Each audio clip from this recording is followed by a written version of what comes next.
ಈಗ ಇನ್ನುಳಿದ 3 ರಾಶಿಗಳ ಬಗ್ಗೆ ಶಾಸ್ತ್ರಿಗಳು ತಿಳಿಸ್ಕೊಡ್ತಾರೆ. ಮಕರ, ಕುಂಭ, ಮೀನ.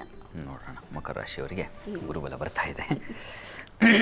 ಮಕರ ರಾಶಿಯವರಿಗೆ ಹೇಗಿದೆಯಪ್ಪ ಅಂತಂದರೆ, ವೃತ್ತಿಯಲ್ಲಿ ವಿಶೇಷ ಅನುಕೂಲಗಳು ಉಂಟಾಗ್ತಂಗೆ. ಕರ್ಮಾಧಿಪತಿ ಷಷ್ಠದಲ್ಲಿದ್ದಾನೆ, ಆದರೂ ಹುಷಾರಾಗಿರಬೇಕು. ವೃತ್ತಿಯ ಅಧಿಪತಿ ಸಂಗಾತಿಯಲ್ಲಿ ಸಾಮರಸ್ಯ ಚೆನ್ನಾಗಿದೆ. ಸ್ತ್ರೀಯರಿಗೆ ಅಧಿಕ ವ್ಯಯ ಸೂಚಿಸ್ತಾ ಇದೆ. ನಿಮಗೆ ವೃತ್ತಿಯಲ್ಲಿ ವಿಶೇಷ ಅನುಕೂಲಗಳು, ವಿದೇಶ ಪ್ರಯಾಣ, ವ್ಯಾಪಾರ ವೃದ್ಧಿ, ಮುಖ್ಯವಾಗಿ ಗುರುಬಲ ಬರ್ತಾ ಇದೆ. ಅದನ್ನು ಮನಸ್ಸಿಗೆ ತಗೋಬೇಕು ನೀವು. ಏಕೆಂದರೆ ಇಷ್ಟು ದಿವಸ ನೀವು ನಿರೀಕ್ಷೆ ಮಾಡ್ತಾ ಇರತಕ್ಕಂಥ ಯಾವ ಶುಭ ಮನೆಯಲ್ಲಿ ಮಂಗಳ ಕಾರ್ಯಗಳು ಇತ್ಯಾದಿ ಇದೆಯಲ್ಲ, ಅವುಗಳು ತುಂಬ ಚೆನ್ನಾಗಿ ಉಂಟಾಗುತ್ತೆ ಅಂತ. ಮತ್ತು ಸತ್ಪತ್ನಿ ಸುತವಾನ್ ಮದೆ ಅಂತಿದೆಯಲ್ಲ, ಹೀಗಾಗಿ ಸಾಮರಸ್ಯ, ಪ್ರೀತಿ, ವಿಶ್ವಾಸಗಳು ಸಂಗಾತಿಯಲ್ಲಿ ಮೂಡ್ತಕ್ಕಂಥದ್ದು. ಗಲಾಟೆ, ಘರ್ಷಣೆ ಇದ್ದರೆ ಅದೆಲ್ಲ ನಿವಾರಣೆಯಾಗಿ ಅದಕ್ಕೆಲ್ಲ ಫುಲ್ ಸ್ಟಾಪ್ ಇಟ್ಟು ಈಗ ಕೇವಲ ಪದ್ಯ ಅಥವಾ ಇನ್ಯಾವುದೋ ಸಂಗೀತ ಗುನುಗೋದು ಆಗುತ್ತೆ ಅವ್ರು ನೋಡಿ.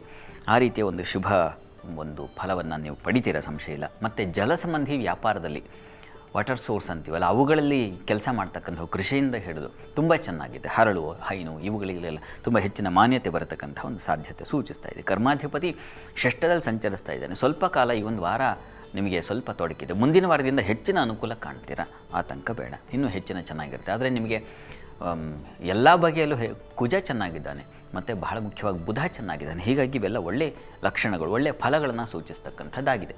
ಇನ್ನು ವಾರದ ಅಂತ್ಯ ಗಮನಿಸೋಣ. ವಾರಾಂತ್ಯದಲ್ಲಿ ಕೂಡ ನಿಮಗೆ ಸಂಗಾತಿಯಲ್ಲಿ ಪ್ರೀತಿ, ವಿಶ್ವಾಸ, ಅನ್ಯೋನ್ಯತೆ, ಸಾಮರಸ್ಯ ಬರತಕ್ಕಂಥದ್ದು ಚೆನ್ನಾಗಿದೆ. ಜಲಕ್ಷೇತ್ರದ ವ್ಯಾಪಾರಗಳಲ್ಲಿ ಹೆಚ್ಚಿನ ಲಾಭ ಕಾಣ್ತೀರ. ಚಂದ್ರನೂ ನಿಮ್ಮ ರಾಶಿಯಲ್ಲಿ ಸಂಚರಿಸ್ತಾನೆ. ಗುರು ದೃಷ್ಟಿ ಇದೆಯಲ್ಲ, ಇದು ತುಂಬ ಒಳ್ಳೆಯದು. ಹೀಗಾಗಿ ವಿದೇಶ ಸಂಪರ್ಕವೋ ಮತ್ತೊಂದು ಈ ರೀತಿಯಲ್ಲಿ ಜಲಯಾನ, ಅವುಗಳ ಸೌಖ್ಯ ಇದೆಲ್ಲ ತುಂಬ ಚೆನ್ನಾಗಿದೆ. ಮತ್ತು ಸಾಲ ಶತ್ರುಗಳ ಬಾಧೆ ಸ್ವಲ್ಪ ಇರುತ್ತದೆ. ಆರೋಗ್ಯದಲ್ಲಿ ಸ್ವಲ್ಪ ವ್ಯತ್ಯಾಸ ಸೂಚಿಸ್ತಾ ಇದೆ. ಅಲ್ಲಿ ಷಷ್ಠದಲ್ಲಿ ಮಾಂದ್ಯವೂ ಸಂಚರಿಸ್ತಾನೆ. ಈ ಕಾರಣದಿಂದಾಗಿ ಸ್ವಲ್ಪ ಹುಷಾರು.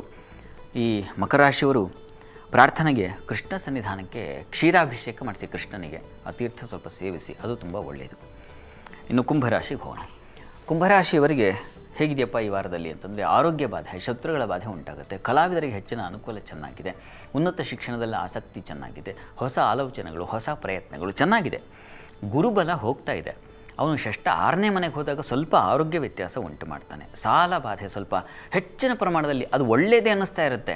ಹೇಗಾಗುತ್ತೆ, ಇದರಿಂದ ಅನುಕೂಲ ಆಗಿಬಿಡುತ್ತೆ ಅನ್ನೋ ಒಂದು ಭ್ರಮೆ ಉಂಟಾಗುತ್ತೆ.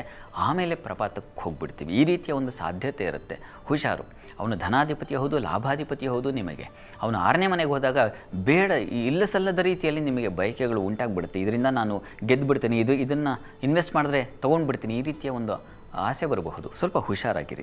ಆದರೆ ಬುದ್ಧಿ ಚೆನ್ನಾಗಿದೆ, ಅಷ್ಟು ಸುಲಭವಾಗಿ ನೀವು ಜಾರಿ ಬೀಳೋಲ್ಲ. ಯಾಕೆಂದರೆ ಬುಧ ತುಂಬ ಚೆನ್ನಾಗಿದ್ದಾನೆ, ಶುಕ್ರ ಚೆನ್ನಾಗಿದ್ದಾನೆ. ಹೀಗಾಗಿ ಬೇರೆ ಗ್ರಹಗಳ ಬಲ ಚೆನ್ನಾಗಿದೆ. ಕುಜ ಚೆನ್ನಾಗಿರೋದ್ರಿಂದ ಧೈರ್ಯ, ಸಾಹಸ, ಉತ್ಸಾಹ ಇವೆಲ್ಲ ಚೆನ್ನಾಗಿದ್ದಾವೆ. ಕರ್ಮಾಧಿಪತಿಯದು ವೃತ್ತಿಯಲ್ಲೂ ಹೆಚ್ಚಿನ ಅನುಕೂಲ ಕಾಣಲಿಕ್ಕೆ ಅವಕಾಶಗಳು ಇದೆಲ್ಲ ತುಂಬ. ಚಂದ್ರನ ಸಂಚಾರವು ಲಾಭದಲ್ಲಿರೋದ್ರಿಂದ ಹಾಲು, ಹೈನು ವ್ಯಾಪಾರಿಗಳಿಗೆ, ಮತ್ತು ಡೈರಿ ಪ್ರಾಡಕ್ಟ್ ಆ ಕ್ಷೇತ್ರಗಳಲ್ಲಿ ಕೆಲಸ ಮಾಡೋರಿಗೆಲ್ಲ ತುಂಬ ಲಾಭದಾಯಕವಾಗಿದೆ. ಗುರುಬಲ ಇಲ್ಲ ಬಿಟ್ಟರೆ ಉಳಿದೆಲ್ಲ ಗ್ರಹಗಳ ಬಲ ಇರೋದ್ರಿಂದ ಯೋಚನೆ ಮಾಡೋ ಅವಶ್ಯಕತೆ ಇಲ್ಲ.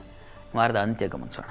ವಾರಾಂತ್ಯದಲ್ಲಿ ನಿಮಗೆ ಉದರ ಬಾಧೆ ಬರಬಹುದು. ಮಕ್ಕಳ ವಿಚಾರದ ಸ್ವಲ್ಪ ಕಿರಿಕಿರಿ ಉಂಟಾಗಬಹುದು, ಅದನ್ನು ಸೂಚಿಸ್ತಾ ಇದೆ. ಸ್ತ್ರೀಯರಿಗೆ ಅಧಿಕ ನಷ್ಟ, ಓಡಾಟ, ಮತ್ತು ರಾಹು ಜನ್ಮದಲ್ಲಿ ಇದ್ದೇ ಇದ್ದಾನೆ. ಹೀಗಾಗಿ ತಲೆ ಸಂಬಂಧಿ, ಕಣ್ಣಿನ ಬಾಧೆಗಳು ಇದನ್ನು ಸೂಚಿಸ್ತಾ ಇದೆ. ಸಂಗಾತಿಯಲ್ಲೂ ಅಷ್ಟೇ ಸ್ವಲ್ಪ ಮನಸ್ತಾಪ, ಭಿನ್ನಾಭಿಪ್ರಾಯ, ಈ ರೀತಿಯ ಒಂದು ರೀತಿಯಲ್ಲಿ ಮೈಗಂಟಿದ ಒಂದು ಸಣ್ಣ ರೋಗದ ರೀತಿಯಲ್ಲಿ ಅದು ಕಾಡ್ತಾ ಇರುತ್ತೆ. ಅವನು ಕೇತು ಮತ್ತು ರಾಹು ಇರೋವರೆಗೆ ಸಹಿಸಿಕೊಂಡೇ ಜೀವನ ಮಾಡಬೇಕಾಗುತ್ತೆ. ಆ ರೀತಿಯಲ್ಲಿ ಯೋಚನೆ ಮಾಡಬೇಡಿ. ಪ್ರಾರ್ಥನೆಗೆ ಲಲಿತಾ ಸಹಸ್ರನಾಮ ಹೇಳ್ಕೊಳ್ಳಿ, ಹೆಚ್ಚಿನ ಅನುಕೂಲ ಆಗುತ್ತೆ. ನೀವು ಕೂಡ ಒಂದು ಗುರು ಸನ್ನಿಧಾನಕ್ಕೆ, ಗುರುಕ್ಷೇತ್ರ ದರ್ಶನ ಮಾಡೋದು ಇದು ತುಂಬ ಒಳ್ಳೆಯದು. ಇನ್ನು ಮೀನರಾಶಿಗೆ ಹೋಗೋಣ. ಮೀನರಾಶಿಯವರಿಗೆ ಹೇಗಿದೆಯಪ್ಪ, ಗುರುಬಲ ಬರ್ತದಲ್ಲ, ಹೀಗಾಗಿ ತುಂಬ ಚೆನ್ನಾಗಿದೆ.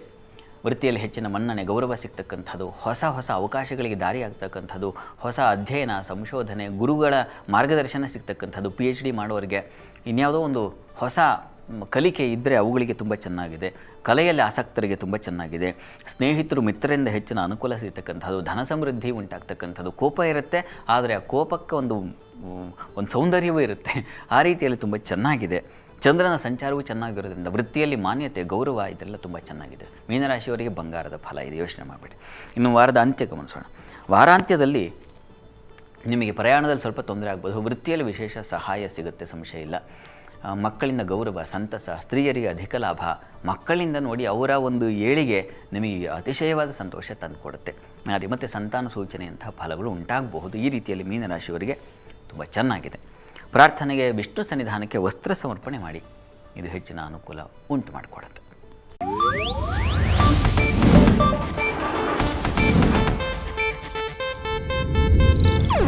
ಇದು ಏಷ್ಯಾನೆಟ್ ನ್ಯೂಸ್ ನೆಟ್ವರ್ಕ್ ಪ್ರಸ್ತುತಿ.